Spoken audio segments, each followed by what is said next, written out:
The bus dropped Clara on the edge of Ashwood, a village so small it hardly appeared on any modern maps. She had come at the urging of her late grandmother's diary, its pages filled with shaky handwriting that hinted at a ritual buried in the town's past. The air felt heavier here, and the tree line pressed in close to the narrow road. As the bus pulled away, leaving only exhaust fumes and silence behind, Clara felt a chill crawl along her spine. It wasn't just the dusk settling in. It was the way every shuttered window seemed to be watching her. She walked deeper into the village, suitcase wheels dragging along uneven cobblestones. A faded sign creaked on rusted hinges. "Welcome to Ashwood." The letters were nearly erased by time. The houses stood close together, roofs sagging, wood weathered black from decades of damp. She noticed how quickly the evening shadows swallowed the alleys, how the smell of moss and earth seemed stronger with every step. The silence was unnatural. Villages, she thought, should carry the sound of voices, of dogs barking, of someone moving about.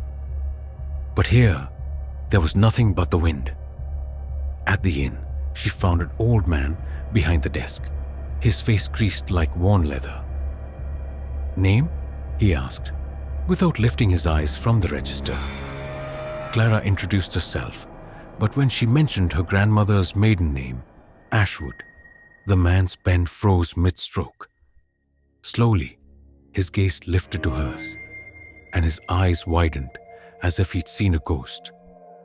He muttered something under his breath, a prayer maybe, before quickly finishing her entry and handing over a tarnished brass key. That night, in her tiny room, Clara read through her grandmother's diary again. The entries grew increasingly frantic as they neared the end. "They will not let me leave. The ritual is older than the church. If the offering is not made, the forest will come alive." Clara frowned, tracing the words with her finger. Was this the rambling of an old woman slipping into dementia? Or something far darker? Outside, she swore she heard footsteps pacing slowly along the hall, though the inn had seemed empty. She pressed her ear to the thin wooden door. Nothing. Only the groan of the old building as wind threaded through the beams. Clara told herself she was imagining things. Yet, when she blew out the candle and slipped into bed, she felt eyes on her from the corner of the room. She whispered her grandmother's name into the darkness, as if it might anchor her, but silence pressed back thicker than before. Sleep came in restless waves, broken by whispers she couldn't place. Dreams of trees with faces, roots wrapping around her legs, dragging her into the earth. She woke gasping, her bed sheets damp with sweat, her throat dry as dust. The clock ticked loudly in the silence. Somewhere far below, perhaps in the belly of the inn itself, she thought she heard chanting, low, steady, and ancient. When dawn finally clawed its way over the horizon, Clara was already dressed, diary in hand, and ready to search for answers. Whatever haunted her grandmother's final days was still alive in Ashwood. And Clara had a feeling the village knew she had come. Not just as a visitor, but as someone bound by blood to the forgotten ritual. The morning air was damp and smelled faintly of ash, though no fires burned. Clara stepped outside the inn and found the streets nearly deserted. A handful of villagers lingered by the well, their eyes following her without a word. She offered a nervous smile, but they turned away in unison, as if acknowledging her would invite something unwanted. Only a boy, no older than 12, held her gaze. His lips parted as though to speak, but a stern woman, his mother perhaps, yanked him back, whispering fiercely into his ear. Clara felt the weight of secrecy pressing down on everyone here. Determined, she followed the map drawn in her grandmother's diary, its ink smudged but still legible. It led her past the village square, where a stone cross had toppled long ago, now half buried in weeds. Beyond that, the path narrowed and slipped into the forest. The canopy swallowed the sky, dimming the light until it felt like dusk again. The silence here was thicker than in the village. No bird song, no rustle of small creatures. Only the crunch of her boots on the leaf-strewn ground broke the quiet. Clara paused when she noticed symbols carved into the trees, circles intersected with jagged lines, shapes that almost looked like twisted faces. She traced one with her fingertip and flinched at how deep the grooves ran, as if cut with ritual care. "What were you hiding, Grandma?" she whispered. Her voice sounded wrong in the heavy air, too loud, as though it might stir something best left sleeping. A sudden crack of branches snapped her head around. "Hello?" she called, her heart hammering. The forest gave no reply. Then, just faintly, a whisper slithered between the trees. She couldn't catch the words, but it chilled her all the same. "Is someone there?" she asked, taking a cautious step forward. The whisper grew louder, as though several voices were speaking at once, low and overlapping, like a chant carried on the wind. Clara's rational mind insisted it was the breeze funneling through the trunks, but instinct told her otherwise. Her grandmother's diary had mentioned voices. The trees remember. They speak if you listen too long. Clara forced herself onward until she reached a clearing. At its center stood a circle of blackened stones, charred as though from countless fires. The earth within was bare. No grass, no weeds, only cracked soil that looked scorched. She knelt, running her hand over the stones. They were warm. She almost screamed when the boy from the village appeared at the edge of the clearing. His face was pale, eyes wide with fear. "You shouldn't be here," he whispered. Clara steadied her breath. "Why not? What is this place?" The boy shook his head violently. "They'll hear you. The woods don't like strangers, especially not bloodkin." Before she could question him, the boy darted back into the trees, swallowed by the shadows. Alone again, Clara rose to her feet. Her grandmother's diary had ended with one final cryptic line. "The offering must be made before the 13th night, or the woods will take their own." A chill seeped into Clara's bones as she realized the villagers knew exactly what that meant, and that her arrival might not be a coincidence at all. She turned back toward the path, but the woods had shifted. Every tree looked the same, every direction a mirror of the last. The whispers began again, closer now, circling her like a tightening noose. By the time Clara stumbled back into the village, twilight had already claimed the sky. The streets were alive now, but not in any way that comforted her. Lanterns flickered in every window, and villagers gathered in tight knots, whispering, their faces half hidden beneath hoods and scarves. When Clara passed, the conversation stopped, and every head turned toward her. She felt like prey wandering into the open jaws of a beast. Clutching her grandmother's diary, she hurried back to the inn, but the old man behind the desk was gone. The key she had left on the counter was missing too. Her room door was unlocked, though she remembered locking it. Inside, someone had rifled through her belongings. The diary lay open on the bed, pages fluttering, as if a breeze had touched them. But the window was shut tight. A single line had been underlined in what looked like fresh ink. "Bloodline binds the offering. Clara's stomach turned. "They know," she whispered. "They know who I am." She slammed the diary shut, heart racing, when a knock rattled the door. "Miss Ashwood," came a voice, low and steady. She didn't answer. The knock came again, harder this time. "It's time you understood why you were brought here." The voice belonged to a woman, her tone calm yet filled with authority. Clara pressed her back against the wall, holding her breath. After a long silence, footsteps retreated down the hall, leaving her in suffocating quiet. But she knew the reprieve was temporary. Unable to remain in the room, she crept out into the night. The villagers were moving toward the square, carrying lanterns and bundles wrapped in cloth.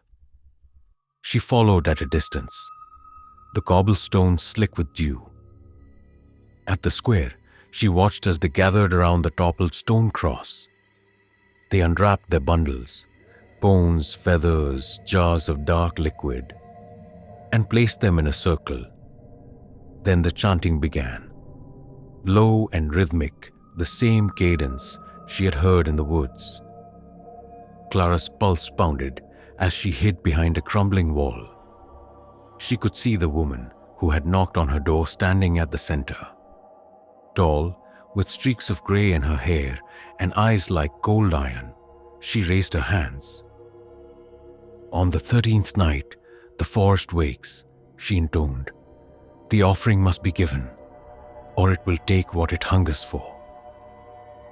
The villagers repeated her words, their voices weaving into an unnerving harmony. Clara felt the ground beneath her tremble, as though the earth itself listened. Suddenly, the boy she had seen earlier stepped forward. His small frame shook with fear. "Not her," he shouted, pointing toward Clara's hiding place. "She doesn't know." Every head turned as one. Lantern light flickered across faces stripped of warmth. Clara froze, caught in their collective gaze. The woman at the center smiled thinly. "Ah, the bloodline reveals itself." The villagers parted, opening a path toward her. Clara's legs refused to move, yet she knew she couldn't let them take her. She bolted, darting down a narrow alley as shouts erupted behind her. The lantern light stretched across the walls, chasing her like fire. Somewhere in the distance, the chanting continued, unbroken, as if it had no need of human voices to sustain it. The forest loomed ahead, dark and waiting. Clara plunged into the trees, branches clawing at her face and arms. The whispers rose instantly, swelling into a chorus that seemed to recognize her, and for the first time, she realized the ritual wasn't just about sacrifice. It was about inheritance. Something in the woods wanted her, because of who she was. Clara's lungs burned as she stumbled deeper into the woods. The moon hung low, pale and swollen, barely piercing the tangled canopy. Behind her, the village torches bobbed like a trail of fireflies, drawing closer with every heartbeat. She clutched the diary against her chest, its weight suddenly unbearable. The pages had led her here, but the words inside felt less like warnings and more like instructions. Each step forward whispered the same truth. Her grandmother had not escaped this place. She had delayed it, passing the burden down to Clara. The forest opened to the clearing she'd seen before, the circle of blackened stones. Only this time, the earth pulsed faintly with a reddish glow, as if veins ran beneath the soil. The chanting of the villagers swelled, though they had not yet reached her. The sound came from the ground itself, from the trees leaning inward like eavesdroppers. Clara dropped to her knees, the diary sliding open to its final page. New words had appeared in ink wet and glistening. Blood must feed the root. Blood must bind the forest. Her hands trembled. "No," she muttered. I won't." The iron-eyed woman emerged from the shadows, lantern in hand. The villagers followed, forming a ring around the clearing. "You are the last, Ashwood," she said softly, almost kindly. "Your grandmother tried to defy it, but the forest is older than us all. It remembers its pact. Tonight, it will claim what it is owed." The villagers chanted louder, the ground quaking beneath their feet. Clara stood, fists clenched, defiance burning through her fear. "You can't just keep feeding it," she shouted. "You've been slaves to this ritual for generations." The woman's smile widened, sharp as broken glass. And without it, Ashwood would be nothing but ash and bone. The forest hungers. Better one life than all. She reached into her cloak and pulled out a blade, its edge blackened as though it had been forged from the very stones around them. It must be blood of the line. She extended the handle toward Clara, as if offering a choice. The villagers swayed in unison, their eyes glazed, their voices an endless prayer. The whispers from the trees twisted into her grandmother's voice, pleading, "Finish it, Clara, or the forest will take everything." Tears stung her eyes. She thought of the boy, of the fear etched into his face. She thought of generations trapped in this cycle, bound to a bargain made long before any of them lived. Clara gripped the blade, the metal ice-cold in her hand. The ground split open within the circle of stones, roots thrashing like serpents, reaching for her legs. A stench of rot and earth filled the air as something vast and unseen stirred below. The villagers dropped to their knees, faces pressed into the dirt. Clara raised the blade high, her voice breaking as she screamed, "No more!" Instead of plunging it into her chest, she drove the blade into the earth itself. A shriek tore through the clearing, not from human throats, but from the forest itself. The trees convulsed, branches snapping, lanterns shattering. The roots lashed wildly, recoiling from the steel buried in the soil. The villagers wailed, clutching their heads as the chanting unraveled into chaos. The woman's eyes went wide with horror. "You fool! You've unbound it!" The ground erupted, flinging Clara backward. Darkness surged upward like a tidal wave, a storm of ash and shadow swallowing the clearing whole. When Clara woke, dawn had broken. The clearing was silent, the stones shattered, the villagers gone as if they had never existed. The forest stood still, eerily ordinary, its whispers gone. The blade lay beside her, rusted and useless. She staggered back toward the village, but where Ashwood had once stood, she found only ruins, charred timbers, collapsed roofs, a graveyard of a town. She was alone. Alone except for the diary, which now bore a single final line, burned into the paper. "The forest is free." Clara dropped the book and turned away, her heart hammering as she walked down the road. The silence behind her was worse than chanting, worse than whispers. It was the silence of something waiting, something patient. Though Ashwood was gone, the forest remained, and she could not shake the feeling that it would follow her, root by root, shadow by shadow, until its hunger was finally satisfied.